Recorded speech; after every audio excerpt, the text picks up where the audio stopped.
Bueno, buenas tardes para el norte, buenas noches para el sur, porque veo que hay gente también de Uruguay. Este, es un gusto estar acá con ustedes para hablar nada menos que de infancias digitales, lo que debe saber de inteligencia artificial, redes sociales y videojuegos. Y tengo el gran honor de estar con tres expositoras expertas en la materia que cada una de ellas va a hablar, que son Katiuska de Panamá, Dania de México y Miriam de México. Todas ellas trabajan fuertemente en esta materia y hoy el tema que nos convoca creo que atraviesa todas las generaciones, las profesiones y todas las experiencias personales que tenemos cada uno de nosotros.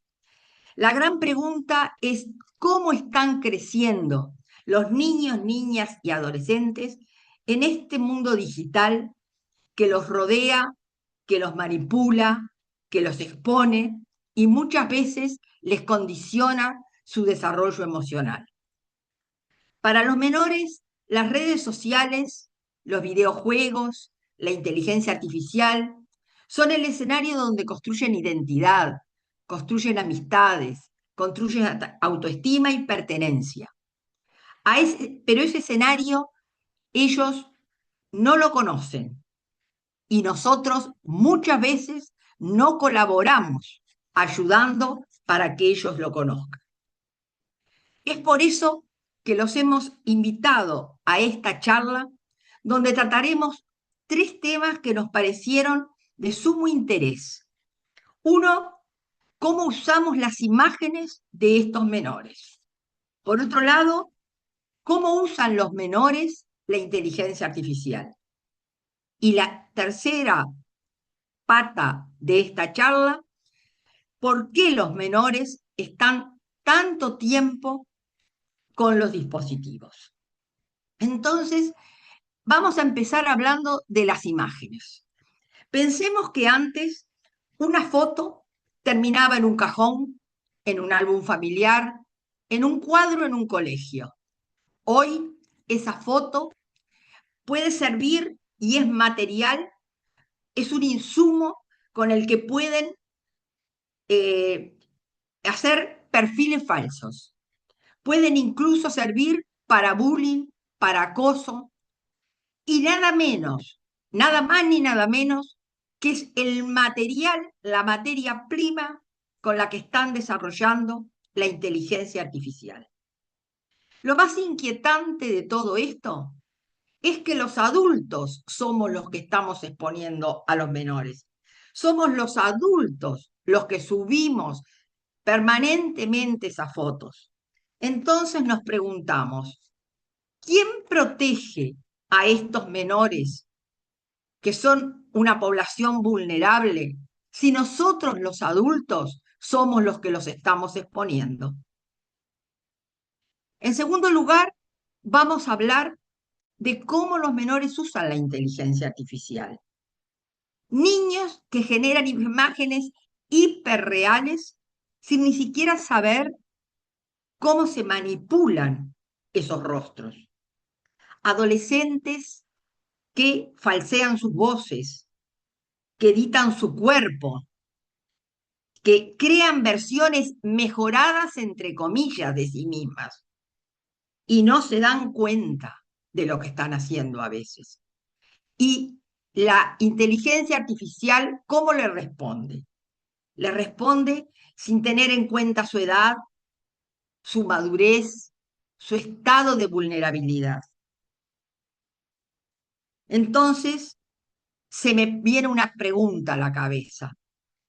¿Quién protege y qué pasa cuando esos niños, niñas y adolescentes confían más en una respuesta de la inteligencia artificial que en los adultos? Y por último, el uso de los dispositivos, que no se trata solamente de la cantidad de tiempo que están estos niños, niñas y adolescentes con ellos, sino que es algo más profundo. Son menores que duermen menos porque el algoritmo no descansa. Son menores que se comparan con estándares hiperreales que crean ellos mismos con los filtros que utilizan. Son menores que pierden la tolerancia a la espera, al silencio, al aburrimiento. Y son menores que viven en un estado de notificación permanente que fragmenta su atención y su capacidad para estar presentes. Entonces, los padres, los docentes, los psicólogos, los profesionales de derecho, cada uno ve una parte de este problema. Los padres ven la ansiedad que sufren los niños, niñas o adolescentes. Ven cómo los presiona la sociedad para que entren en esas redes. Hay que estar, hay que estar. Y además ven la dificultad que tienen para lograr que se desconecten de los dispositivos. Por otro lado, los docentes que ven la fatiga, la dispersión, la falta de atención. Por otro lado, los profesionales de derecho que ven los vacíos legales que todavía existen, la falta de consentimiento informado, los riesgos de esa exposición. ¿Y los menores? Los menores para ellos, ese es un mundo que funciona así, pero en el cual no hay un manual con instrucciones. Entonces nos podemos preguntar, en esta sociedad digital, ¿quién está educando a nuestros hijos? ¿Nosotros o los algoritmos? Entonces, estamos frente a un ecosistema que no es neutro, tiene intenciones. ¿Y qué intenciones tiene? Cuanto más tiempo frente a la red, mejor. Cuanto más datos recolecto, mejor. Cuanto más pueda manipular, mejor. ¿Y qué hacemos nosotros, los adultos? Nosotros tenemos que proteger a esos menores en un entorno digital.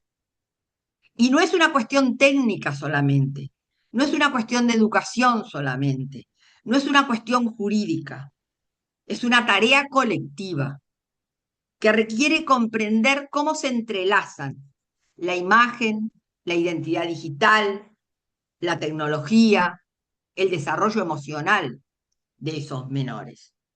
Y sobre todo, requiere algo que ninguna plataforma lo va a tener, la presencia del adulto.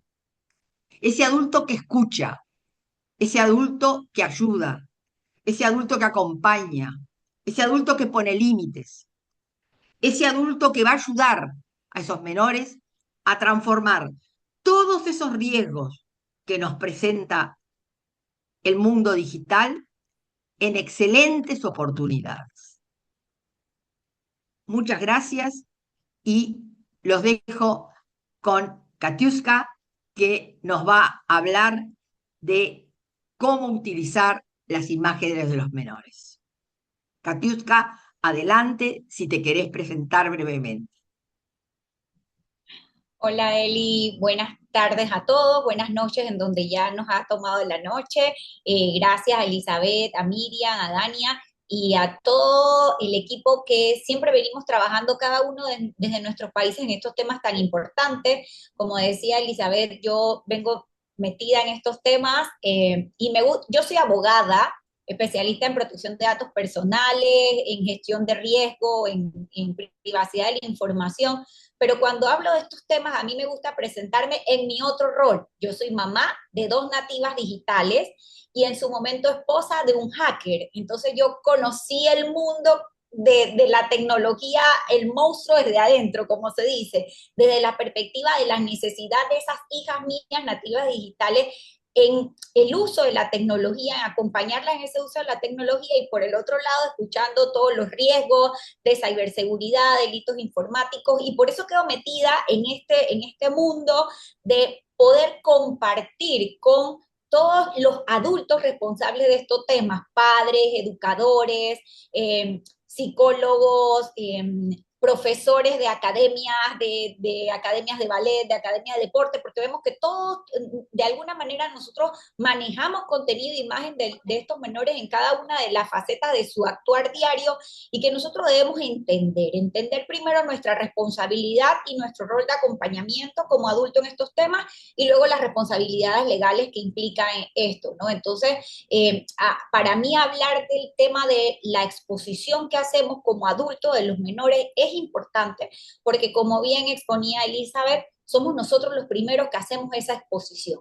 Y lamentablemente ya no hablamos de exposición, sino de sobreexposición, porque ya nuestros hijos y los que vienen nacidos del 2010 o menos hacia acá, ya están permanentemente expuestos al tema de la tecnología y ellos mismos se exponen, pero no, los adultos los sobreexponemos ante situaciones como lo que hoy se conoce en la jerga de tecnología como el parenting, que es cuando nosotros sobreexponemos a esos menores a través de las redes sociales, con los videos, las imágenes que nosotros subimos de ellos, inclusive aún sin haber nacido, porque hay varias cuentas de menores, de hijos de influencer, en donde le publican desde la ecografía, cómo va toda la gestación, un mes, 2 meses, 3 meses, y los resultados, inclusive yo he visto en cuentas de redes sociales temas de sangre, ecografía de los menores, imágenes en 3D de los bebés todavía no nacidos. Entonces le estamos creando una huella digital a ese menor sin nosotros como padres saber primero que le estamos haciendo un daño, porque nosotros no sabemos si ellos quieren, cuando estén más adultos, haber sido expuestos de esa manera. Antes de iniciar la conversación hablábamos tras bastidores, por decirlo de alguna manera, y decíamos, bueno, es que nosotros exponemos a los hijos, pero cuando nosotros estábamos chiquitas nos tomaban fotografías y a mí me pasó en una reunión familiar en la casa que sacamos los álbumes fotográficos de la casa de la abuela o de la mamá y veíamos fotos que cuando éramos pequeñas o no, había una foto clásica de tomar la fotografía del bebé en la bañera, bañándolo, ahí el bebé estaba sin ropa, y esa es una foto clásica que está en todas las casas nuestras, en los álbumes de nuestras casas, y por ejemplo, a mí hay una foto muy peculiar que me conocen en mis familiares más cercanos por un vestido de baño que yo no soltaba desde chiquitica, 4 o 6 años, una cosa así, que si yo hubiese vivido ahora siendo menor, yo sé que esas fotos estarían expuestas en internet porque así viven los padres hoy en día, tomándole fotografías a sus hijos, subiendo esa fotografía, creándole una huella permanente, porque esas fotos que nosotros subimos a las redes sociales y a cualquier página en internet se mantienen y no sabemos cuáles son los impactos que le estamos dando a los menores en temas de salud mental, en temas de privacidad de su información y de seguridad que viene de la mano de esa privacidad y más allá en las cuestiones legales en las que nosotros como adultos podemos vernos involucrados ante la publicación de una imagen de un menor sin el consentimiento, como decía Eli. Hoy nosotros, por ejemplo, vemos publicaciones de menores los primeros días que van al colegio y los padres exponen a qué colegio van. Si yo sé a qué colegio va el menor, puedo saber qué horario tiene, porque en qué área se mueve el menor, inclusive a veces sabemos sus rutinas diarias porque el papá publica cuando van camino al colegio, si los agarró un tráfico, si llegaron tarde al colegio, después cuando salen del colegio publican que les toca ir al básquet o que les toca ir al ballet y cuál es el grupo de amiguitas de sus hijos o hijas, y toda esa exposición que nosotros estamos haciendo, no solo a nuestros hijos, sino en colectivo, dando información como ubicación exacta, porque no eliminamos los metadatos de las fotografías, por ejemplo, las rutinas diarias de los menores, los pueden exponer a ellos a temas serios de seguridad y que nosotros como padres no lo vemos, no lo entendemos. Entonces nosotros somos los primeros que tenemos que ser conscientes que debemos ser esa barrera de seguridad de nuestros hijos y no ir marcándole permanentemente esa huella digital con publicaciones nuestras, con publicaciones antes a que ellos tengan una edad para decidir qué es lo que quieren subir a internet o qué es lo que no quieren subir, cómo quieren ser vistos o expuestos en manera pública o cómo no. Entonces nosotros tenemos que hacer un pare como adultos y entender que no vivimos en las épocas pasadas en donde la fotografía quedaba en el álbum de la casa, como decía Elizabeth, o colgada en un retrato en la casa, en la pared de nuestros hogares, sino que hoy se publica en internet, sale de nuestro dominio, no se puede borrar y eso le deja una huella permanente de ese menor.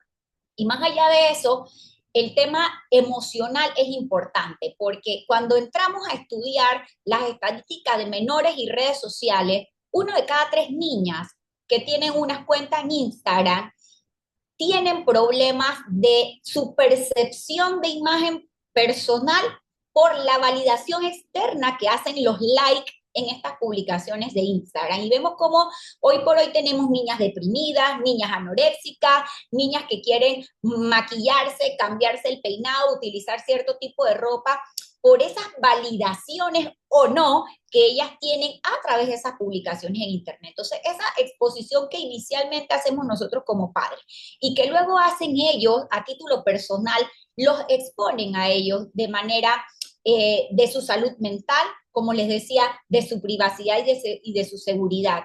Y luego viene el tema de el conglomerado de la sociedad que también expone a los menores. Y allí entra, y sí quiero tocar el énfasis de las normativas hacia la protección de la imagen de los menores. En la mayoría de nuestros países existen normas que protegen la imagen del menor, que la publicación de una imagen del menor debe ser hecha a través del consentimiento informado de su tutor. Y cuando ya entramos a temas que tienen que ver, por ejemplo, imágenes de explotación a los menores, explotación sexual, violencia contra ellos, ya estamos entrando en un tema delictivo, también tipificado en la mayoría de nuestros países. Entonces, nosotros como adultos debemos entender que si soy directora de un colegio, que si soy presidenta de una asociación de padres del colegio, si soy su maestra de una clase de ballet, de un equipo deportivo, de cualquier actividad extracurricular de los menores, nosotros tenemos que tener el consentimiento de los padres para las publicaciones de esos menores. Si no, podemos caer en un tema legal porque estamos transgrediendo las normativas que por lo menos en Panamá hay tres: la Ley de Protección de Datos Personales, el Código de la Familia y el Código Penal, que protegen la imagen de los menores, cada uno, claro, en sus aristas y sus competencias legales. Y asimismo en México, asimismo en Argentina, en Perú y en la mayoría de los países que estamos hoy aquí representados, existe el tema de la protección de la imagen al menor. Entonces, no podemos estar publicando abiertamente fotografías, inclusive de actividad del colegio, sin tener el consentimiento de los padres de esos menores. Entonces, hoy por hoy, las matrículas de los colegios deben venir acompañadas de un consentimiento de los padres hacia el uso de la imagen de esos menores, ya sea en actividades educativas, lúdicas, etcétera. Y asimismo, cuando los niños participan en actividades extracurriculares, llámese equipos deportivos, danza, culturales y demás. Y más allá de eso van los grupos que armamos nosotros como papás y publicamos fotografías de los menores, inclusive vamos a fiestas y les tomamos fotos a nuestros hijos en compañía de otros menores y las publicamos sin el consentimiento de los padres de esos niños. Cada foto que nosotros subimos de un menor en internet y que se va repitiendo esa imagen, le da más herramientas a todos los algoritmos de inteligencia artificial para ir creando imágenes más reales de ese menor que luego pueden ser utilizadas para temas de explotación sexual, de pornografía infantil real o simulada a través de inteligencia artificial, temas que vamos a hablar más adelante con las otras expertas, pero es que cada foto que nosotros subimos es una herramienta que estamos dando para que sean vulnerada la privacidad de nuestros menores. Entonces, entendamos este tema de la exposición hoy como una sobreexposición, porque comenzamos los adultos a exponerlos sin tener ellos idea de lo que estamos haciendo con su imagen siendo niños. Luego siguen ellos exponiéndose cuando abren sus cuentas de redes sociales y cuando ya tienen acceso a la tecnología. Y luego socialmente también los exponemos a través de cada uno de esos grupos en donde ellos tienen algún tipo de participación o interacción en la vida social y diaria de nosotros, sin nosotros entender la importancia de cuidar esa privacidad del menor. Entonces, es un trabajo, como decíamos hace un momento, mancomunado, primero de concientizarnos nosotros como adultos de lo que estamos haciendo con esa imagen de los niños, eh, inclusive lo que hacemos nosotros con nuestra propia imagen, porque como adultos somos ejemplo para ellos. Entonces, si nosotros mismos sobreexponemos nuestra imagen, no pensamos antes de publicar, nosotros debemos hacer un stop y decir, ¿qué pasará con esta publicación en 5 años? Si yo, por ejemplo, voy a buscar un trabajo, ¿esta publicación me afectará? ¿No me afectará? Pensemos en las consecuencias que tiene antes de publicar algo y así vamos a ver que vamos a ser más mesurados en las publicaciones que hacemos y hablando en caso concreto de lo que nos tiene esta tarde aquí, de los menores, en donde hoy por hoy los estamos sobreexponiendo sin necesidad y poniéndolos en una situación de vulnerabilidad o riesgo ante todas estas cosas que vemos que viene la tecnología, la inteligencia artificial, el tema de los riesgos de seguridad en los juegos, de los que vamos a hablar más adelante con Miriam y con Tania.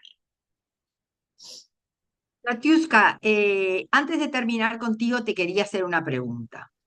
Lo que tú dijiste, ¿cómo logramos encontrar un equilibrio entre compartir, acompañar y controlar esa creación de la identidad digital de los menores frente a nuestra responsabilidad legal como padres o tutores?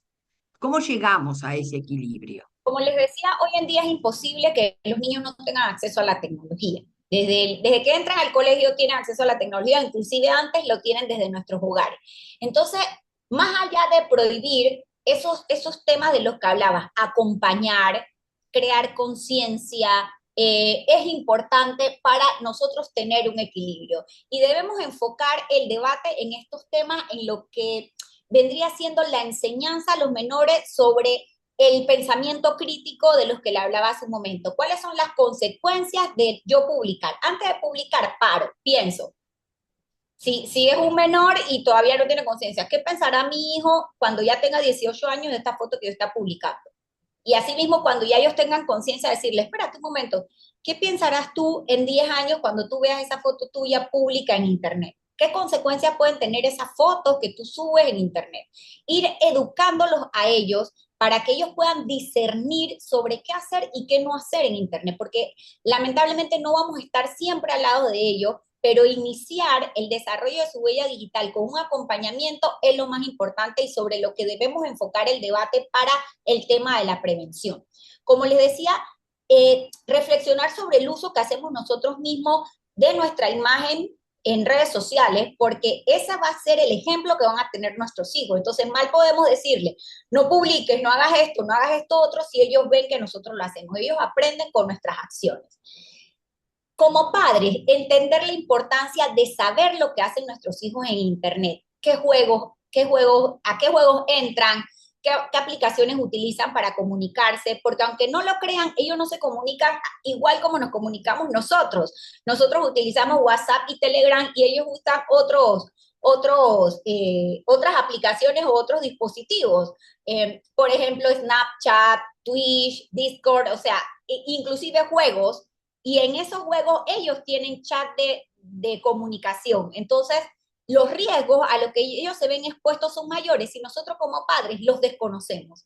Entonces, tenemos nosotros que acompañarlos, saber qué tipo de juegos van a descargar, nosotros hacer la descarga de los videojuegos y de las aplicaciones que ellos usan, leer las políticas de privacidad, porque con la política de privacidad le estamos dando los permisos a las aplicaciones de qué información tienen acceso ellos de los dispositivos de nuestros hijos. Y hay muchos padres que desconocen eso, de que descargando un juego le estás dando acceso a la cámara, al micrófono, a su contacto, a su ubicación en tiempo real, etcétera, etcétera. Y entonces no hacemos el acompañamiento de seguridad a nuestros hijos en estos temas.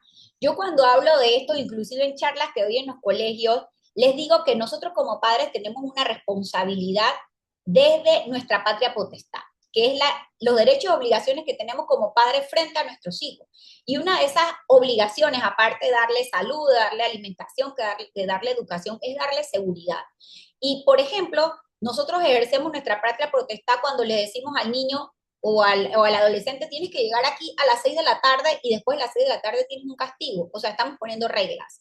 Les decimos, no puedes ir a dormir o a hacer pijamadas a cierta edad porque en mi casa no se permite, o no puedes montarte en el auto de fulano de tal, o sea, en el mundo físico nosotros les damos reglas a seguir, pero para protegerlos, para enmarcar temas de seguridad alrededor de nuestros hijos como temas de prevención. Entonces, en el mundo virtual no podemos ser distintos, tenemos que hacer lo mismo y establecer reglas, no desde la prohibición, como les dije anteriormente, sino desde el acompañamiento, desde entender y conocer los juegos, los dispositivos, las aplicaciones, todo lo que ellos usan, porque nosotros entendiéndolo vamos a poder prever los riesgos y decirle, mira, por aquí no, mejor hagamos esto. Y eso es un punto clave e importante. El tema de control parental a veces es un tema de discordia cuando ya estamos hablando con adolescentes, inclusive, porque dicen, no, estás transgrediendo mi privacidad, el dispositivo es mío, etcétera, etcétera. No, no, no, y aquí seguimos hablando de lo mismo que comencé. Tema de patria potestad, y yo tengo la obligación de protegerte. Entonces, si yo te estoy dando un dispositivo, yo tengo que prever las medidas de seguridad mínimas que pueda tener ese dispositivo o la aplicación a la que tú entras para ver que tú no tengas contacto con un adulto o con riesgos o inseguridades dentro de la aplicación. Y hoy por hoy las mismas tecnologías y las herramientas nos los dan. Google, YouTube tienen temas en donde nosotros podemos hacer filtro del contenido que ellos accesan a través de sus plataformas de búsqueda.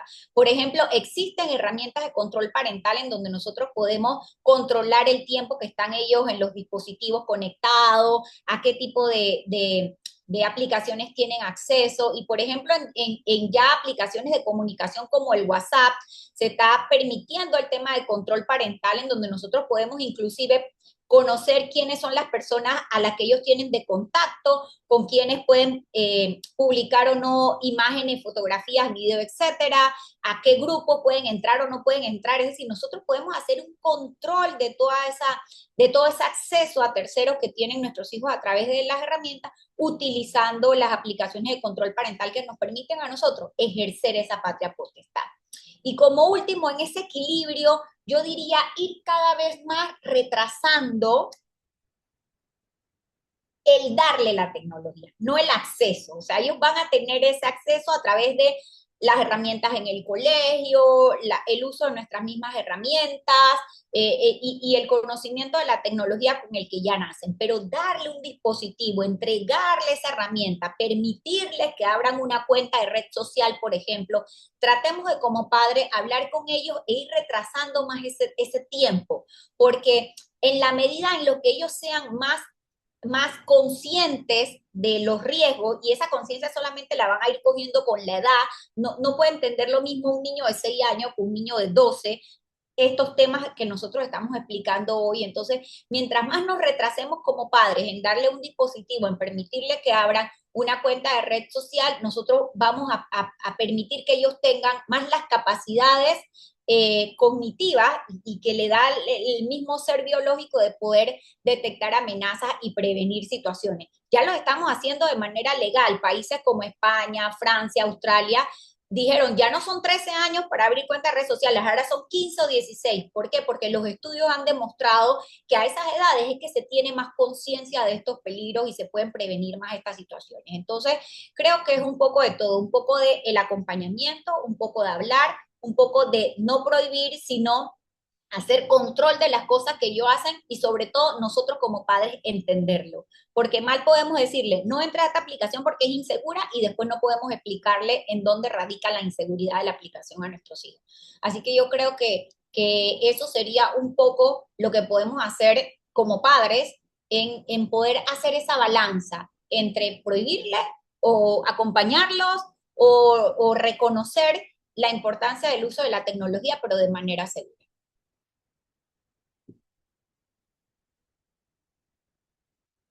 Estás en mood, estás en mute. Perdón, me surge una inquietud frente a todo lo que has dicho. Y es, quisiera que me lo resumieras cortito, porque el tiempo vuela, el tiempo se en nos va, tres, si yo hablo mucho, perdón. en 3 minutitos. ¿Existen realmente mecanismos, ya sean técnicos o legales, efectivos para exigir la eliminación de una imagen de menores en Internet que atenta contra el derecho a su imagen, a la honra o a la privacidad? Porque esa es una gran pregunta que se hacen muchos. Sí. Y sí lo hay, pero tenemos que hacer la distinción de la imagen. Es distinto una imagen que yo subo de mi hijo y que suben cualquiera, una escuela, un tema en una actividad extracurricular, que una imagen como lo que tú acabas de determinar, que se pueda dar consideración, que atenta a la honra del menor, ya sea porque tiene un tema de explotación sexual, de que expone la intimidad del menor, etcétera.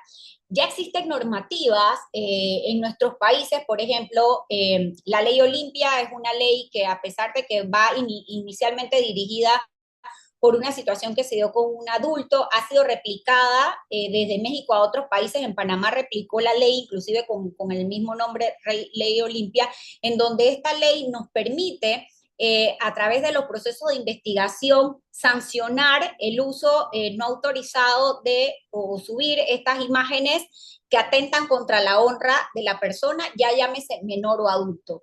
Y así existen normativas en todos nuestros países, pero de manera técnico, y yo creo que como un tema de responsabilidad social, bueno, un tema de responsabilidad y también consecuencia de las multas de las que han sido objeto estas grandes empresas de desarrollo y de aplicaciones. Hoy por hoy existen herramientas técnicas que nos permiten dar de baja imágenes que atentan contra los menores, y puedo poner ejemplos. Por ejemplo, en Argentina hay una ONG que es Grooming Argentina, que tiene un acuerdo con IHOP, que es una organización global que busca combatir todo el tema de violencia sexual, y ellos a través de la página de Grooming Argentina, uno puede subir la URL de una página donde haya algún tipo de exposición de un menor que atente contra su dignidad, la honra de su imagen y que sea en situación de abuso, y ellos inmediatamente hacen los protocolos de seguridad que corresponden para hacer, ya sea en Argentina a través de la Policía Federal o a través del intercambio internacional para dar de baja ese tipo de imágenes.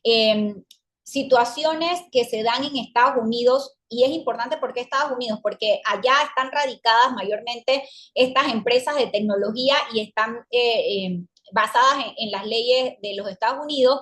Existe la ley Taking Down, que fue aprobada el año pasado, pero viene de una herramienta que tiene el Centro Nacional de Menores Desaparecidos y Explotados de los Estados Unidos, en donde yo entro a esta herramienta que se llama igual Taking Down, pongo una fotografía a la cual se le saca un hash que viene siendo como una huella de la foto, y ese hash se comparte con estas plataformas Meta, Twitter, Instagram, YouTube, TikTok, que colaboran con esta, inicialmente colaboraban, ahora están obligadas por la ley que salió el año pasado a con ese hash rastrear la fotografía en internet y darle de baja en 48 horas a esa foto.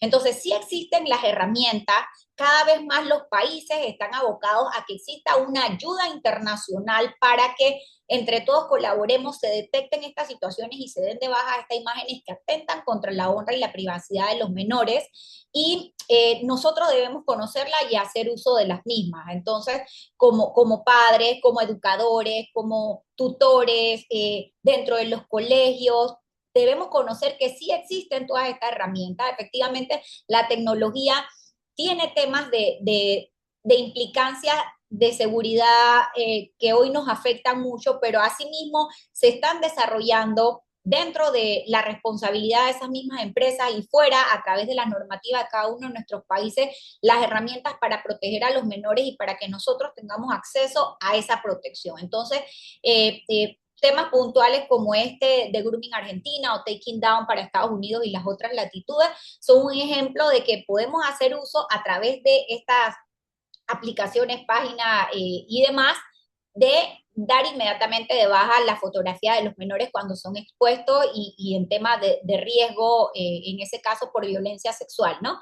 Pero solamente conociendo que existen las herramientas y conociendo que existe la normativa es que podemos ejercer como padres un derecho a esto y sobre todo prevenirlo, entendiendo de que muchas cosas a veces que publicamos pueden rayar en temas delictivos, entonces debemos prevenir esa sobreexposición que hacemos de los menores, porque misma responsabilidad, por ejemplo, en la normativa panameña y en otras estudiadas de derecho comparado, la misma responsabilidad tiene el que emite la imagen como el que la replica en redes, o sea, estamos cometiendo el mismo delito, entonces entendamos que es algo de importancia lo que tenemos que conocer como padre y que tenemos que hacérselo saber a nuestros hijos, porque a veces son ellos mismos los que replican imágenes de sus amigos haciéndole bullying y demás, y pueden estar tocando temas sensibles legales y que pueden ser delictivos. Así que comenzamos a interiorizarlos como padres, a ver las responsabilidades que tenemos como esto y sobre esto y luego compartir esa información con nuestros hijos para que tengan una huella digital, pero sana.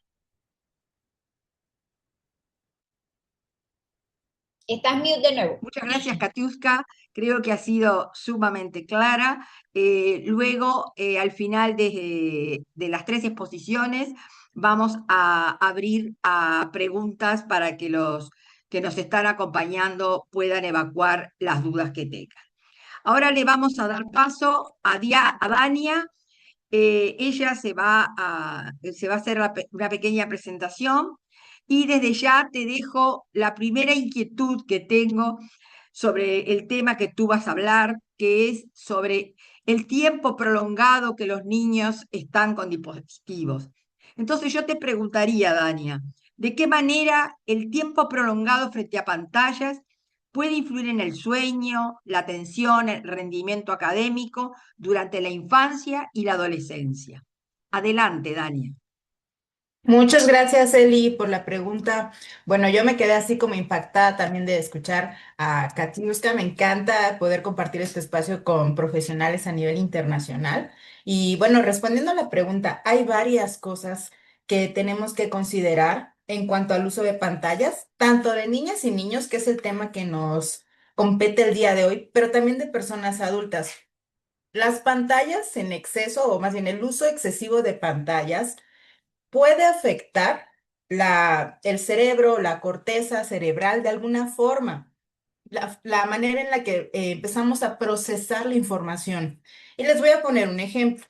No sé si a ustedes les ha pasado o conozcan a alguien que se despierta y revisa notificaciones, se baña y escucha un podcast, cocina y ve una serie, come, mira una serie, o sea, todo el tiempo está haciendo algo con las pantallas. Luego llega en la noche y para distraerse se pone a revisar sus redes, scrollear y demás hasta que se queda dormido o dormido. Y al día siguiente siente que durmió, pero no descansó. Algo que decimos mucho aquí en México, dormí, pero no descansé. ¿Y qué pasa? El cerebro nunca se apaga. Todo el tiempo está procesando información. Entonces, cuando estamos ante muchísimas pantallas, muchísimos estímulos, que adicional, si hacemos una comparación de, por ejemplo, los dibujos animados de los años 50, 60, que tenían como unas tonalidades un poquito pastel, venía escena por escena, ahora no, ahora son colores brillantes y estímulo, cada 3 segundos cambia, cambia. Cuando exponemos a los menores a eso, se empiezan a acostumbrar a esta dopamina rápida, dopamina inmediata, y le voy a llamar de esta forma, dopamina basura, porque en 5 minutos no se van a acordar de lo que vieron, no están procesando la información. Entonces, en primer lugar, ¿cómo afecta este tiempo prolongado? Cuando lo hacemos antes de dormir, el estar frente a las pantallas tanto tiempo, afectamos esta producción de melatonina, que es como esta hormona que nos ayuda a regular nuestro sueño, a descansar. Estas luces que emiten las pantallas inhiben esta producción y entonces dificulta el descanso adecuado. Y de ahí viene esto de que dormí pero no descansé.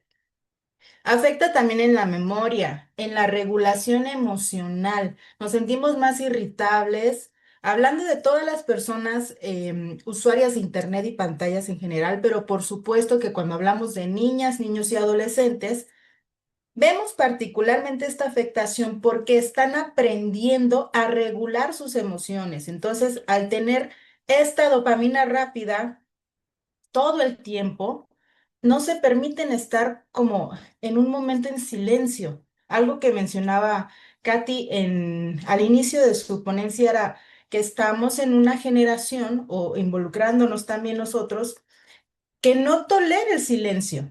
O sea, a la menor cantidad de espera en un transporte público, lo he visto, ¿no? Estamos esperando que llegue, 5 segundos ya, rápido, quiero scrollear, no, no estamos tolerando eso. El cerebro necesita silencio para retener información, para procesarla, para como nivelarse. El silencio es el descanso del cerebro, lo voy a decir de esta manera. Y al estar constantemente frente a las pantallas afecta de esta forma. La concentración, la memoria, ya les platicaba. Inclusive cuando estamos tanto tiempo frente a las pantallas, lo vemos, muy tristemente lo vemos hoy en día. ¿Cómo empieza a disminuir esta convivencia cara a cara o entre personas? Estamos platicando con alguien, 2 segundos de silencio y ya cada quien está con su celular. En un restaurante vemos a las familias que están todos con sus pantallas y cada quien haciendo sus cosas. Entonces, eso también afecta a la convivencia familiar, a la comunicación. Por eso ahorita las empresas están apuntando, las empresas que se dedican a contratar personas, están apuntando hacia este desarrollo de habilidades blandas o soft skills, porque todo el mundo puede scrollear, eso es muy sencillo, pero a ver, que estés en silencio y puedas tolerar la frustración, que tengas la capacidad de aburrirte y tolerar eso, eso es lo que verdaderamente necesitamos enseñar a las nuevas generaciones, a regular sus emociones, porque de esta manera está afectando. Y puede influir, por supuesto, en la baja autoestima. Ya nos comentaba Katy de estos filtros que pueden utilizar y les voy a platicar algo. Esto tiene un nombre. No está clínicamente, no es un diagnóstico clínico, es más bien como un nombre que le damos a algunas personas que nos dedicamos a este tema. Que por cierto, ya ni les dije, yo me dedico a la ciberpsicología. Entonces, todo este análisis y comportamiento digital pues es parte de lo que me dedico. Entonces, platicando de estos filtros, regresando al tema, cuando empezamos a ver esta distorsión y ya no nos gusta cómo nos vemos, se le llama dismorfia de Snapchat. Entonces, un término clínico real es la dismorfia corporal, pero profesionales que se dedican a realizar operaciones estéticas, empezaron a notar esta constante de que todo el tiempo la gente decía, es que me quiero ver así como en mi imagen, como en mi filtro, no me gusta subir una foto si no tengo 800 filtros. Y por eso deciden ponerle dismorfia de Snapchat, porque Snapchat fue una de las primeras redes sociales que empezó a poner estos filtros de belleza. Entonces, como resumen de esta primera pregunta, creo que me gustaría aterrizarlo en que afecta en la autoestima, afecta en la calidad del sueño y descanso, en la memoria, en la retención de información, en la disminución de capacidades de comunicación, habilidades de comunicación y convivencia, y por supuesto que en la salud en general. En los ojitos empiezan a volver más llorositos. La salud física en general se ve afectada también por el uso prolongado de las pantallas. Tania, y decime, ¿cuáles son los principales riesgos que tú pensás que se enfrentan estos niños, niñas y adolescentes cuando utilizan redes sociales o internet sin supervisión, sin acompañamiento adecuado, cuando están generalmente solos en internet? Pues varios. Voy a mencionar primero los clásicos, lo voy a poner entre comillas y por clásicos no quiero decir que están bien, solamente fue una manera de expresarlos. Pero por supuesto que el contacto con personas malintencionadas, que lo que le conocemos como grooming, que personas adultas los quieren engañar, chantajear, obtener información y datos muy, muy íntimos de ellas o ellos, ese es uno de los principales riesgos. Y les voy a platicar que justo ayer estaba dando un taller precisamente con niñas y niños de este tema. Y a mí me encanta escucharles porque para nosotras como personas adultas es muy fácil decirles, no compartan, no digan esto y el otro.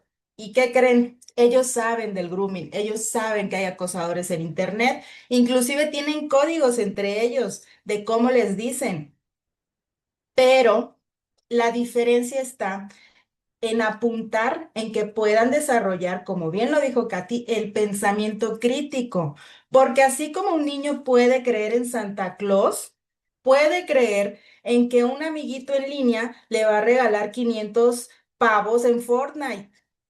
Por eso es importante que ellos aprendan a identificar estas señales, porque el grooming antes era un perfil falso que te va engañando hasta que llega un punto en el que el niño decide dar su información. Pero hoy en día el grooming está potencializado también por la inteligencia artificial. Hoy en día, ese es un tema muy amplio también, ¿no? Entonces, parte de los riesgos es ese, el grooming, enseñarles a que si bien pueden identificar a lo mejor un perfil que esté sospechoso, les puede ser muy fácil em, caer en esto. Y platicándole, regresando al tema del taller que di ayer, yo les preguntaba, bueno, ¿y ustedes qué harían si alguien les pide una foto? ¿Y qué creen que me decían? Ay, pues le mando la foto de un chango, le mando la foto de otro niño, espero a que me mande los diamantes y luego mando una foto de mi pie. O sea, como este tipo de cosas que desde la inocencia nos da risa. Pero yo, o sea, escuchaba y les decía, ok, tú mandas la foto de un niño. ¿Y de dónde vas a sacar esa foto? De una red social de internet. Ah, ok, oye, ¿qué crees? Eso que estás haciendo es un delito, se llama suplantación de identidad. ¿Y qué culpa tiene el otro niño de que tú le mandes su foto? Entonces, es como darles este escenario real sin minimizarlo, sin decir, ay, es que mi amorcito, no, o sea, con palabras sí de su edad, pero firmes. Tampoco se trata de espantarlos, pero sí ser firmes. Entonces, el principal riesgo es grooming, exposición a la violencia. Muchas veces nos encaminamos en que no vayan a vivir violencia, pero también tenemos que enseñarles a que no deben ser ellos también violentadores en Internet. Y voy a cerrar esta segunda con algo que tiene que ver con la inteligencia artificial. Otro de los riesgos es que estamos formando generaciones que está viviendo una era de recuerdos falsos. ¿A qué me refiero? Que ahorita con inteligencia artificial como Gemini o la que ustedes quieran, pueden subir su foto y tener un retrato con su artista favorito. Entonces empiezan como a vivir en esta nueva experiencia de recuerdos falsos, ¿no? Yo me pongo mi foto y fui a París, pero en realidad nunca me moví de mi sala. Y eso también puede distorsionar un poco el pensamiento que pueden llegar a tener, ¿no? Vivir la vida a través de las pantallas del otro. Entonces, eso es parte de los riesgos principales que voy a mencionar, como para no extendernos tanto. Ahora, Dania, escuchándote a ti, escuchando a Katy, es decir, ¿qué papel tienen las madres, padres y cuidadores para poder construir hábitos digitales saludables dentro del hogar? Porque Katy hablaba de que como padres tenemos que acompañar a los niños, ¿verdad? Es decir, darle pautas, no prohibir. Tú hablabas de los riesgos, ¿verdad? De las respuestas que te daban esos niños, pero que el hogar siempre va a ser el ejemplo, ¿verdad? Porque si ellos ven en la casa que los padres escrolean todo el día, no le podemos decir no escrolees, ¿verdad? O si ven que el padre o la madre suben fotos de sus amigos, no le podés decir no subas fotos del grupo que te sacaste, ¿verdad? Entonces, ¿cómo construimos esos hábitos saludables dentro de un hogar? ¿Cuáles son las pautas que nos podrías dar?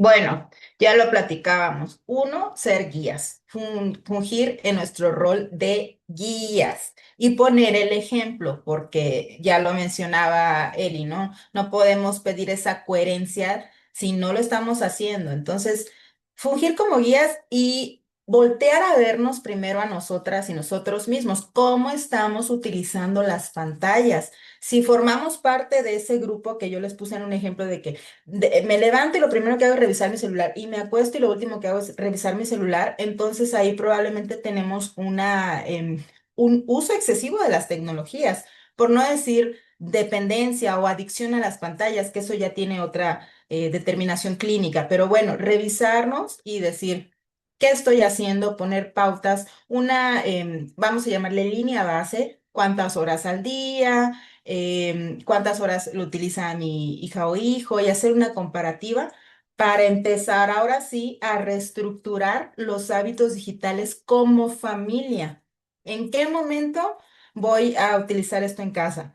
Yo apunto mucho a el hecho de poder realizar espacios dentro del hogar libres de pantallas, una esquinita en donde no entre el celular, en donde te puedas eh, enfocar a despertar tu creatividad. Dale una crayola, dale un eje en blanco. ¿Qué crees que va a pasar? Va a llorar, va a ser berrinche porque no está acostumbrado, pero necesitamos disminuir esos estímulos rápidos, esta dopamina rápida, para que empiece a generar. Cuando el cerebro se aburre, ¡pum!, sale la creatividad. Entonces vamos a tolerar unos días como familia, ir organizándonos a través de estas pautas. Poner una canastita al ingresar a la casa y que ahí se queden los celulares, poner un temporizador para ver en qué momento del día voy a revisar tales cosas, convivir con la familia, platicar con ellas.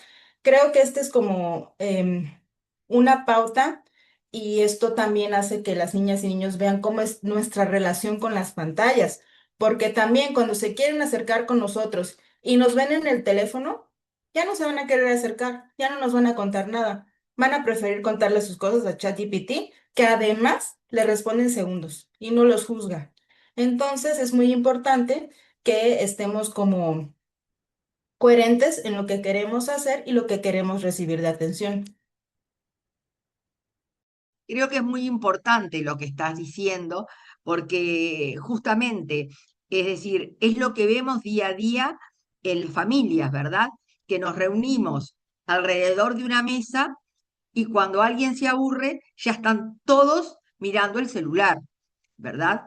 Yo acá en mi casa empecé a probarlo y me ha dado algo de resultado. Es decir, puse el canastito, como vos decís, y el celular ahí porque me molesta y mucho, ¿tá? Que estamos todos reunidos y cuando querés acordar no hay nadie con quien hablar.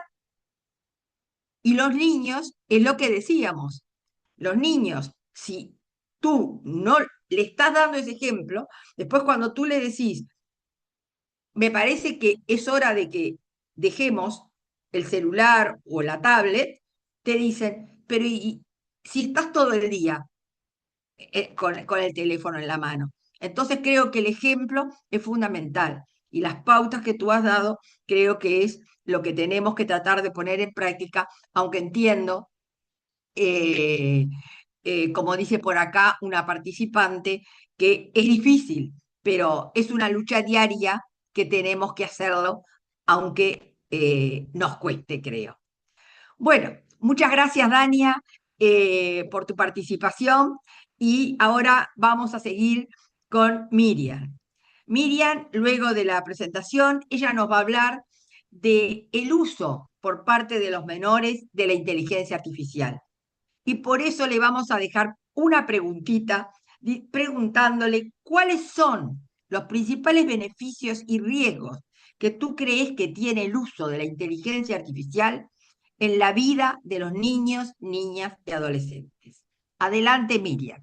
Muchas gracias, Eli. Es un gusto para mí estar con ustedes el día de hoy y sobre todo rodeada de amigas desde muchos programas que hemos trabajado juntos con Apandete, con Prevención y Ciberviolencia, con Mis Datos Soy Yo. Es un gusto para mí sentirme como en casa y platicando de estos temas que, por supuesto, tienen no solamente el ámbito profesional, sino, por supuesto, también esta situación personal, porque como que en el rol que también platicaba Katy, pues también soy mamá y también me enfrento a desafíos y también me enfrento a las situaciones de cómo mediar estas cuestiones situaciones que al final pues, nosotros podemos tener un conocimiento más amplio y saber las consecuencias y al final cómo las compartimos con nuestros hijos, ¿no? En el auge de la inteligencia artificial, pues nos enfrentamos a varios elementos que hay que identificar, ¿no? Desde el punto de vista de que son tecnologías que ya están a disposición en Internet, ya son de libre acceso y tú puedes utilizarlas de manera que pues están disponibles para que nuestros propios hijos o adolescentes se acerquen a ellas sin mayor restricciones como antes, si ya tendrían que pasar por ciertos filtros, ¿no? Entonces ahí es un elemento de disponibilidad fácil de todos estos recursos.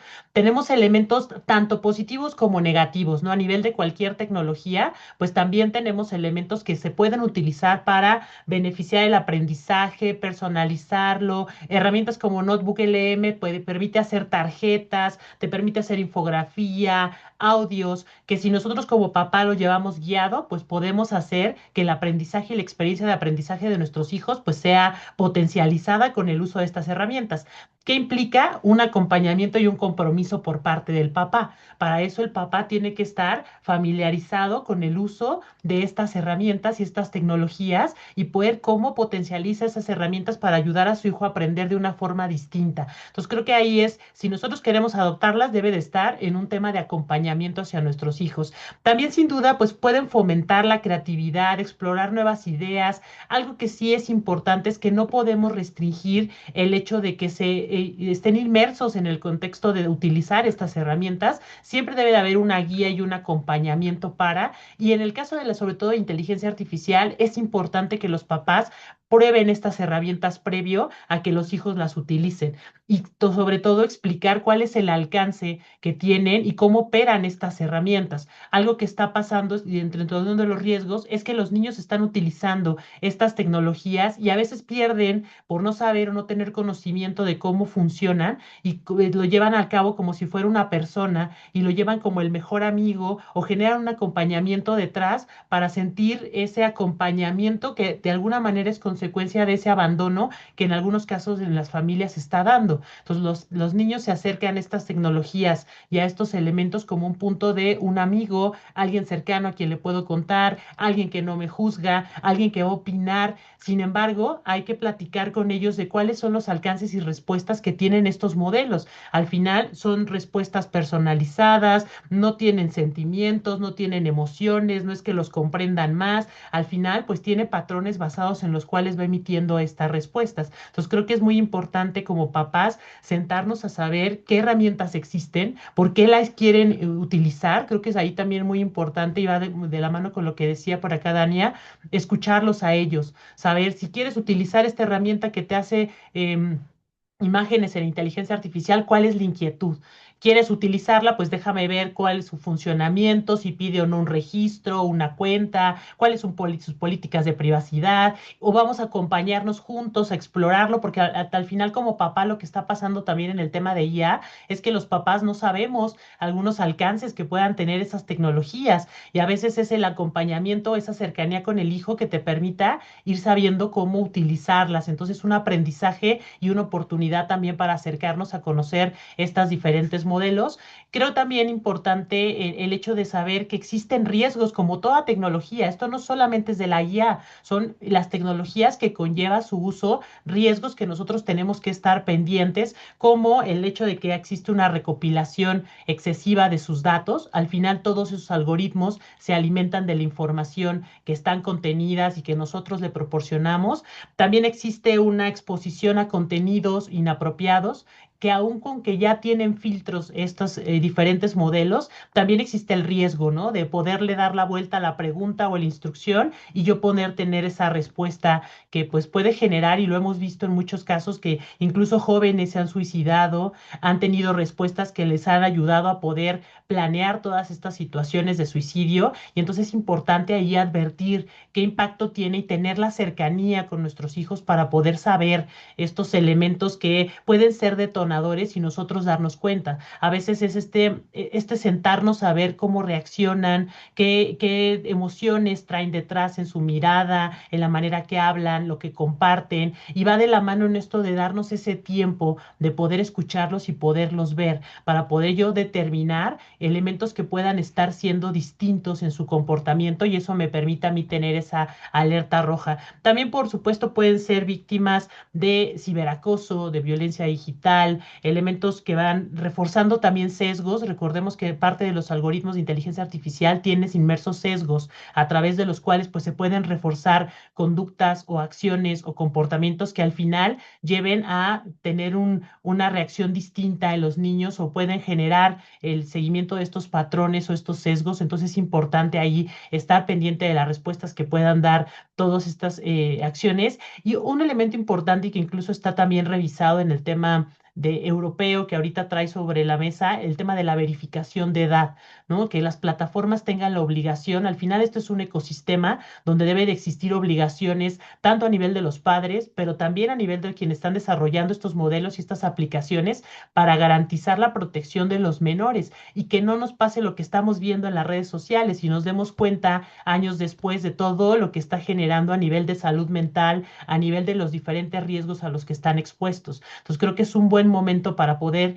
identificar y que las desarrolladores de estas aplicaciones tomen responsabilidad sobre los desarrollos que están generando y establecer los candados o las previsiones que permitan pues garantizar que los menores estén protegidos y si no puedes ingresar a este tipo de plataformas, juegos, herramientas de IA, tengas filtros y controles que sean adecuados y por supuesto que no sean invasivos en el tema de la privacidad. No, ya estaba sobre la mesa esto de generar una aplicación por parte de la Unión Europea que pues ayudara a controlar esta cuestión de la verificación de edad sin ser invasivo. Entonces creo que es importante por aquí poner sobre la mesa sí la parte de los riesgos y también de los beneficios que podemos tener y que al final no podemos quedarnos fuera del uso de esta tecnología porque también es una herramienta indispensable y ese conocimiento lo vamos a requerir tanto en una etapa de adultos, pero también en etapas tempranas a desarrollar estas cuestiones de aprendizaje, siempre y cuando esté acompañado y siempre y cuando esté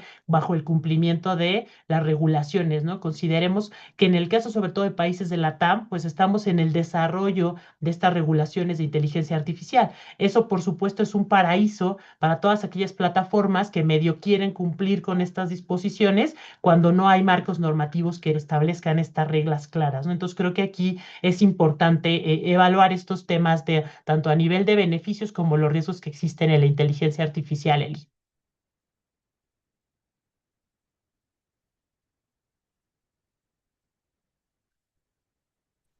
Perdón que me había ido, No. toqué algo mal y me fui. Bueno, frente a todo esto que tú decís, los menores, cuando están usando la inteligencia artificial, ¿verdad? Le están proporcionando datos, le están proporcionando emociones también, ¿verdad? Entonces yo te preguntaría, ¿cómo afecta este uso de la inteligencia artificial a la privacidad, a la seguridad, al desarrollo integral de estos menores?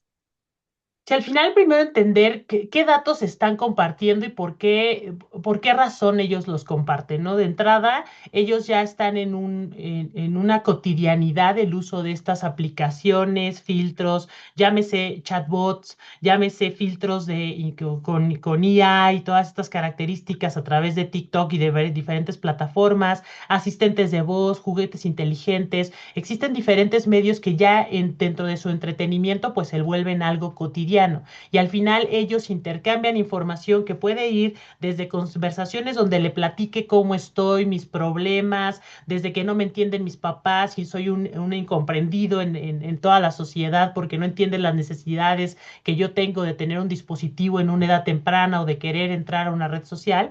Entonces, ese acercamiento emocional donde yo libero todas estas cuestiones de emociones y que al final pues se va perfilando toda esa información y se va recabando y van siendo tratados por por estos modelos sin que quede claro cuál es el tipo de alcance que va a tener ese tratamiento de información. Entonces ahí me expongo a un tratamiento de mi información que no tengo claro o no es transparente qué va a pasar con ello y si esa información después la van a ocupar para perfilar, para vender, para dar información o para tener algún tipo de información sobre mí. Entonces creo que ahí existe esa necesidad de poder tener claro y la transparencia sobre todo de qué tipo de información están recabando y si esa información pudieran utilizar para manipular lo que yo pienso, lo que yo opino. Y aquí nos lleva a la reflexión si realmente en la vida, incluso a nivel como adultos, lo que nosotros decidimos en el mundo físico viene realmente de algo que nosotros estemos decidiendo o es derivado de todo lo que nosotros recibimos como información en nuestro día a día, en los dispositivos, en las redes sociales.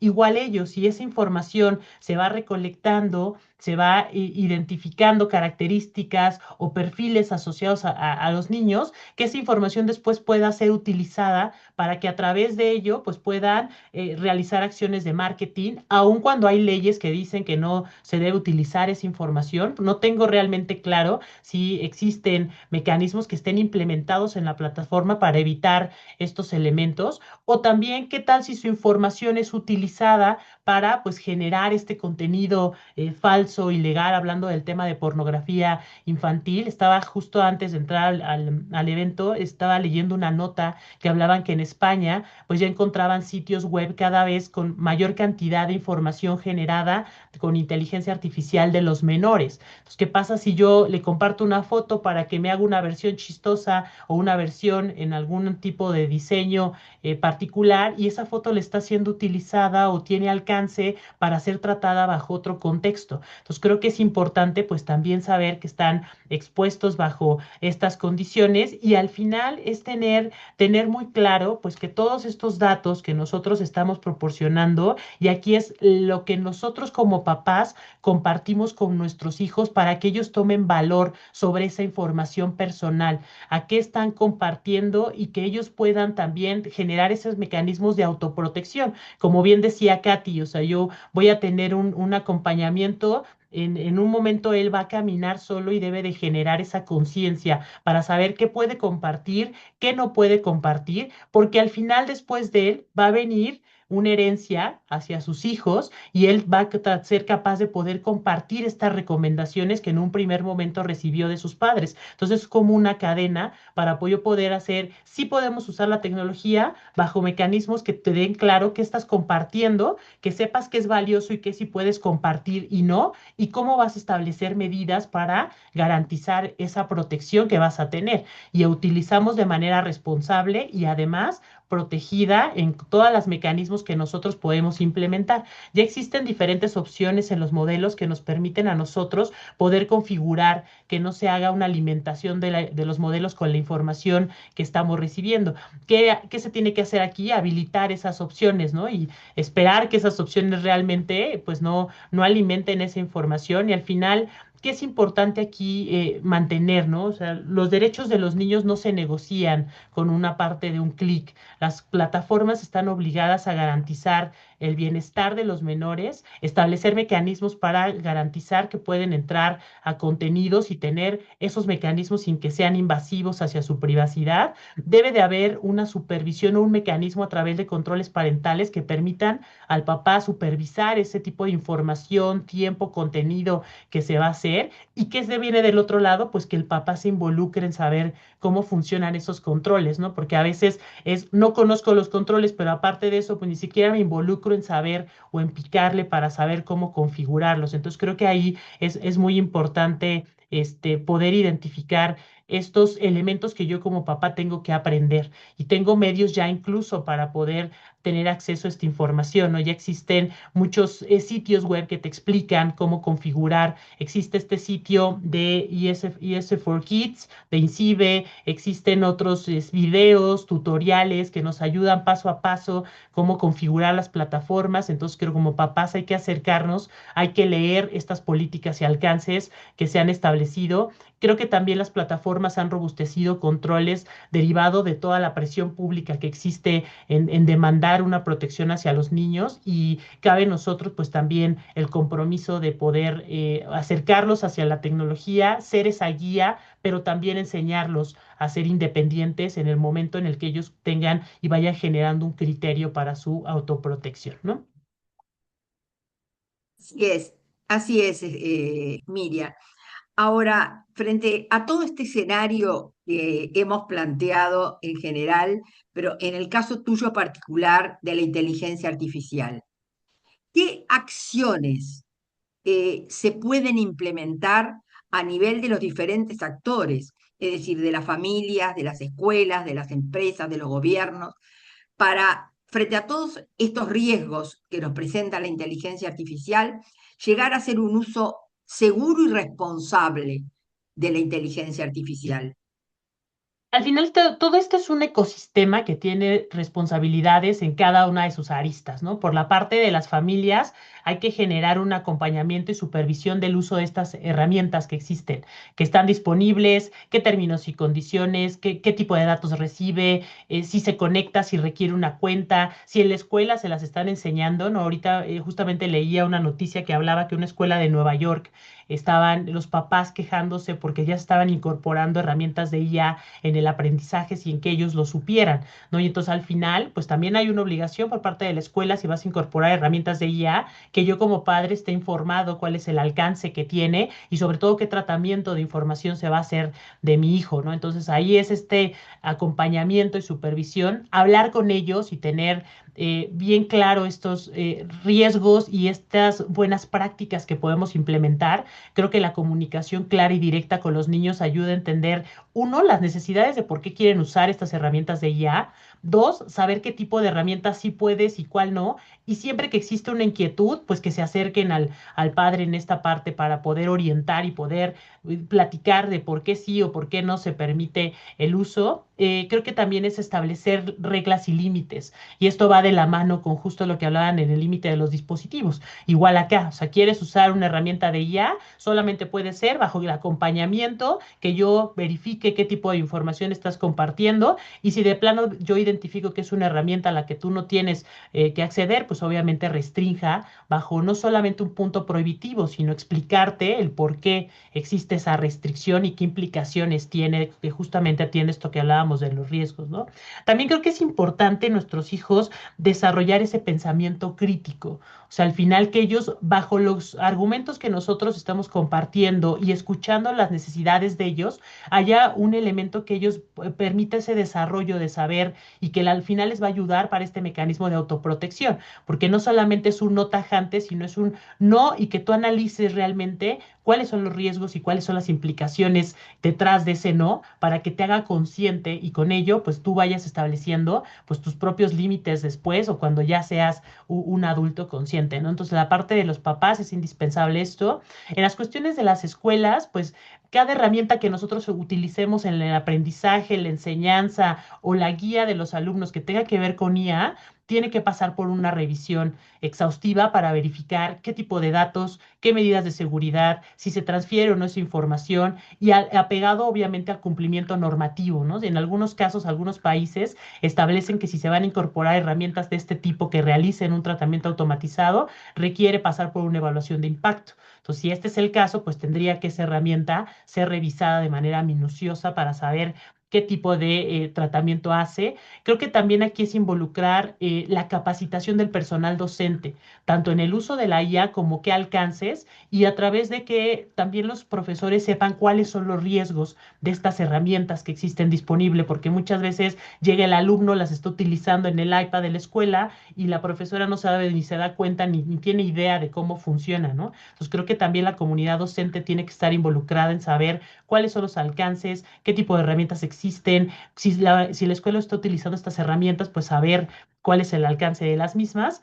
En el caso de las empresas, pues obviamente diseñar productos que estén protegiendo los datos que se reciben, que sean transparentes, que se apeguen a los marcos normativos, incorporen privacidad desde el diseño, por defecto, todos estos elementos que me permita garantizar que los productos y herramientas disponibles en el mercado cumplen y protegen estos datos. Ahí hay enormes desafíos, ¿no? Que ahorita lo estamos viendo con diferentes redes sociales, pero esto corre que vuela para la parte las herramientas de inteligencia artificial, ¿no? Entonces, ahí hay muchos elementos y focos rojos importantes que la industria tendría que estar verificando cómo cumplir. Y esto va de la mano con la obligación del gobierno de generar todas estas leyes y normativas que establezcan estos límites que tendrán que ser cumplidos por la parte de las empresas o las entidades que desarrollan estas herramientas. Si yo no tengo desde el punto de vista legal cuál es el límite, qué se puede o no, y solo me baso en buenas prácticas, pues obviamente muchos huecos quedan por ahí y no hay una fuerza para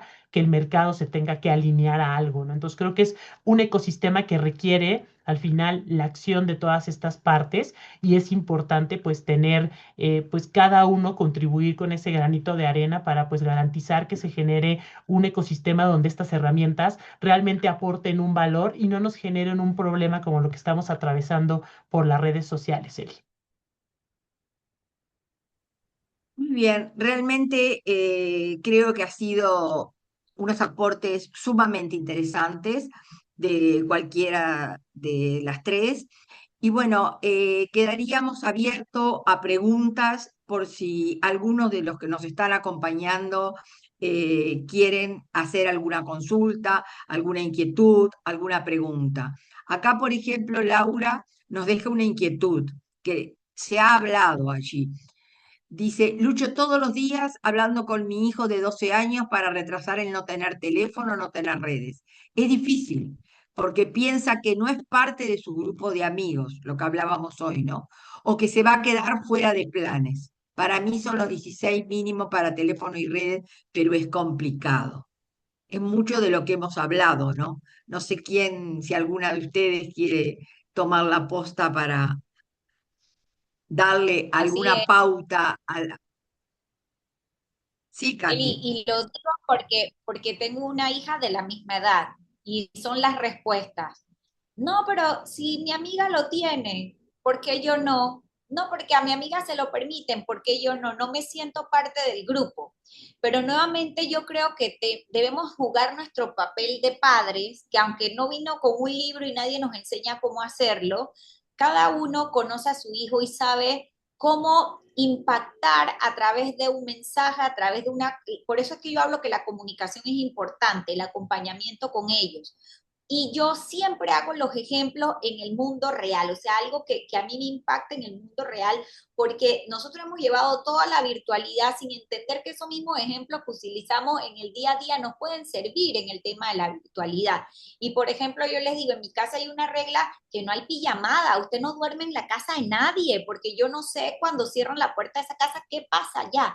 Y yo le he podido expresar y mi hija lo ha entendido, e inclusive las amiguitas dicen, tía, podemos hacer una pijamada en su casa, porque ellos ya saben que la regla en mi casa es que mi hija no duerme fuera de casa y no hay pijamada fuera de casa. Entonces, es saber hablar con ellos, explicarles con ejemplos que ellos entiendan en el mundo físico, para que vean que efectivamente sí podemos llegar a los niños y sí podemos hacer que ellos interioricen este tema. Es difícil porque la presión de grupo les lleva a que quiero tener la red social, quiero tener el dispositivo, quiero bajar o jugar tal juego, pero no debemos abandonar nuestro rol de padre. Y yo creo que es importante porque a veces los padres utilizamos las herramientas de la tecnología como un escape. Ay, para que me dejen tranquilo, ay, para que me dejes terminar de trabajar, para poder hacer esto y lo otro, y le damos el dispositivo. Entonces ahí estamos perdiendo un poco esa potestad de poder después decirle, no, esto no puede ser así o esto debe ser con ese acompañamiento. Entonces, es no olvidar nuestra posición de padre nunca. Conversamos con ellos, les explicamos las cosas, pero tenemos el rol primordial de garantizarles su seguridad y haciéndolo, hablando con ellos, entendiéndolos con hijos, ponerles ejemplos de lo que hacemos para la seguridad física de ellos en el mundo real. Para mí ha sido como una ayuda para que poder bandear este tema de que ella a los 12 años pueda entender que no importa lo que hagan sus amiguitas, no debe sentirse excluida del grupo porque es una regla de la casa. Cada casa tiene su regla y yo no le voy a decir que su amiguita no lo haga, pero en tu casa es así. Entonces, creo que por ahí debemos ir como papás porque es un poco la educación, los valores y lo que transmitimos como familia. y ellos van a entender que en el mundo virtual también hay esos valores y eso que se transmite como familia y es la regla que llevamos. Así que no perdamos, no desfallezcamos en nuestro rol de padres y madres para que ellos entiendan la importancia de retrasar un poco esa entrega de los dispositivos o de que tengan redes sociales, porque no es que van a dejar de ser parte del grupo, sino que es una regla de la casa y al final los amiguitos lo entienden. A mí me ha funcionado porque las amiguitas de mi hija lo han entendido así. La verdad que muy linda la experiencia que has contado. Acá te agradece Laura y pienso que sí, que por ahí hay que ir. Lo que pasa es que a veces la dificultad hace que vayamos por el atajo, por la parte más fácil. Y me pareció muy importante lo que dijiste en cuanto a valores, que los valores no solo son en el mundo físico, sino que ellos entiendan que también en el mundo virtual, que así como tenemos una identidad física y tenemos una identidad digital hoy, una identidad digital que tiene muchísimo valor para todo, ¿verdad? Desde una postulación a una beca, a una postulación a un empleo, para todo. La identidad digital que estamos armando con nuestra huella digital de día a día, de ahí la importancia que tú decías, la responsabilidad de los padres de qué huella digital le estamos haciendo a nuestros hijos, ¿verdad? Entonces, creo que esa nota que pusiste tú de los valores deben estar en el mundo virtual, me encantó y me parece que es algo a tener presente porque lo perdemos de vista. Y tenemos que pensar que estos niños de hoy o adolescentes van a vivir su vida en el mundo virtual prácticamente. Entonces, cuán importante es que los valores que hoy tenemos en el mundo físico no los perdamos, ¿verdad? Porque va a ser parte de la convivencia, de saber entender al otro, de la resiliencia, de, como decía Dania, de soportar el aburrimiento, de saber enfrentar un silencio, en fin, todo eso que nos ha sido normal en el mundo físico, poderlo llevar al mundo virtual para tener niños y adolescentes en el futuro que sean personas emocionalmente sanas y con criterio para poder utilizar todas estas herramientas que la tecnología nos ofrece, ¿no? Bueno, aparentemente no hay más preguntas. Yo las invitaría a cada una de ustedes, comenzando por la que quiera, hacer un pequeño cierre de 5 minutos cada una, dejando un mensaje para poder ir cerrando este webinar. Adelante, la que diga yo. Katiuska, estás con el micrófono abierto. Adelante. Al micrófono. Bueno, yo creo que en esta conversación que hemos tenido esta noche nos hemos enfocado mucho en los riesgos que pueden tener nuestros hijos y nuestras responsabilidades como padres para que ellos estén seguros en Internet. Pero continuando con esa línea de los valores de los que hablamos en la intervención anterior, creo que es importante que como padres también podamos reconocer que nuestros hijos no solo pueden ser víctimas, sino también victimarios en su vida en los entornos virtuales. Y que si hoy le damos un dispositivo, le estamos dando un arma para que le pueda hacer bullying a un compañero, para que pueda estar sacando fotografía y replicando imágenes que no corresponden y que pueden rayar en delitos.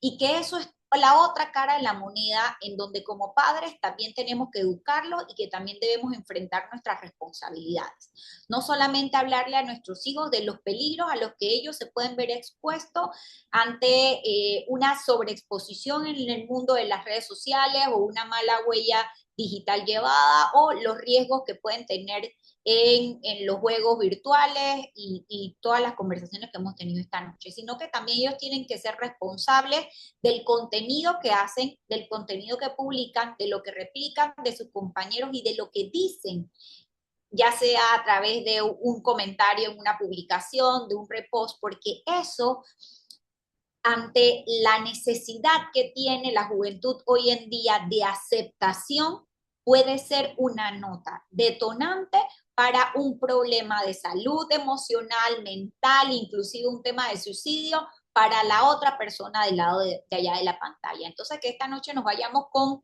la responsabilidad como padres, no es solamente enseñarle a nuestros hijos a estar seguros y manejar de manera segura sus entornos en el desarrollo virtual, sino que también ellos sean responsables de lo que tienen en la mano y de las consecuencias negativas que pueden haber si ellos hacen mal uso de esas herramientas que hoy son la tecnología. Pueden ser víctimas, pero también pueden ser victimarios. Eso no lo podemos olvidar y de eso también tenemos que enseñarles a nuestros hijos. Ese sería el mensaje con el que yo quisiera cerrar esta noche. Y gracias a todo el equipo que ha hecho posible que nos podamos reunir y hablar de estos temas tan importantes y que a veces decimos, se habla mucho de estos temas, pero el repetir las cosas es lo que hace que nos quede en el subconsciente y que podamos replicarlo a nuestros familiares, a nuestros conocidos, a nuestros amigos y que nuestros propios hijos puedan replicarlo después. Así que gracias por darme la oportunidad de compartir con tan excelentes profesionales como son ustedes también. Muchas gracias, Katiuska. Es un gusto para todos, la verdad. Bueno, no sé, Dania, Miriam, ¿quién arranca? Tú dale, Dania. Gracias, gracias. Bueno, yo quisiera ser breve. En realidad me gustaría cerrar con una frase que me gusta decir mucho siempre, que la vida es eso que pasa mientras estamos frente a las pantallas y en realidad tenemos que verlo así.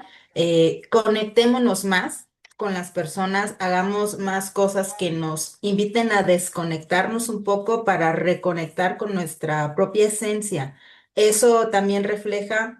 em, que hagamos conciencia de cómo estamos usando la tecnología, no solamente desde una inquisición de no hagas, no hagas, no hagas porque puede pasar esto, sino que regresemos a ser humanos y no olvidemos esa esencia. Creo que con eso me gustaría cerrar. Quitémosle 5 minutos a Instagram y dediquémoslo a nuestra familia o a nosotras mismas. Muchas gracias, Dania. Excelente. Miriam, Yo quiero cerrar con esta parte de la importancia del tiempo, o sea, tiempo que como papá me dé para aprender, tiempo que me dé para explicar a mi hijo y tener esa paciencia y esa prudencia a veces en sobre todo el uso de las tecnologías, los papás a veces empezamos a quedar rebasados, ¿no? O sea, aun cuando me dedico a cosas de tecnología, de repente llega mi hijo y me cuenta cosas que digo, ¿de qué me estás hablando? Y la verdad me empiezo a sentir como old en muchas cosas que digo, no es posible que tanto haya avanzado, ¿no? Entonces, creo que hay que darnos tiempo a estar aprendiendo de manera conjunta con nuestros hijos y también escuchar, ¿no? O sea, a ver, a percibir esa necesidad que también tienen ellos de aprender, de jugar. Cuando él estaba preguntándome sobre el uso de los juguetes, o de estos videojuegos, él me decía, pues es que al final yo sí quiero jugar, o sea, yo quiero tener la experiencia de comprar algo virtual, de tener ese punto, pero al final llegamos a un acuerdo de hacerlo en acompañamiento y vamos a comprar, pero vamos a ver qué compras y que eso también te dé cuenta que al final esto pues genera una adicción en estar queriendo comprar, entonces va a haber un límite, te voy a dar un presupuesto y tú te encargas con eso comprar el skin, lo que quieras, pero pues eso va a ser solo una vez y para que vivas la experiencia, no va a ser de siempre, ¿no? Entonces creo que eso también es el tiempo que nos demos para acercarnos a ellos, que al final estamos dedicando ese tiempo a futuras generaciones, que esperemos dejar ese huequito de nuestros hijos para que nuestros hijos siembren esa semillita y que nuestros descendientes pues también ya sean ciudadanos que se protejan, que sepan cuáles son sus derechos y que al final pues no les cueste tanto trabajo como a nosotros como adultos de repente que nos hemos enfrentado al surgimiento de esto, trabajando en las diferentes instancias donde estemos, pues nos ha tocado vivirlo de manera distinta. Entonces yo espero que el futuro de nuestras generaciones sean ciudadanos informados, conscientes y vayamos pues protegiéndonos de todos estos riesgos, ¿no? Y yo quisiera terminar con esto. la verdad que muchísimas gracias a Katy, a Dania y a Miriam, y muchísimas gracias a todas estas personas que nos han acompañado. Y bueno, creo que pronto volveremos con algún otro tema interesante, porque es un gusto, como siempre, poder brindar información apoyo a todos aquellos que nos quieran acompañar. Muchas gracias y hasta prontito. Chao. Muchas gracias.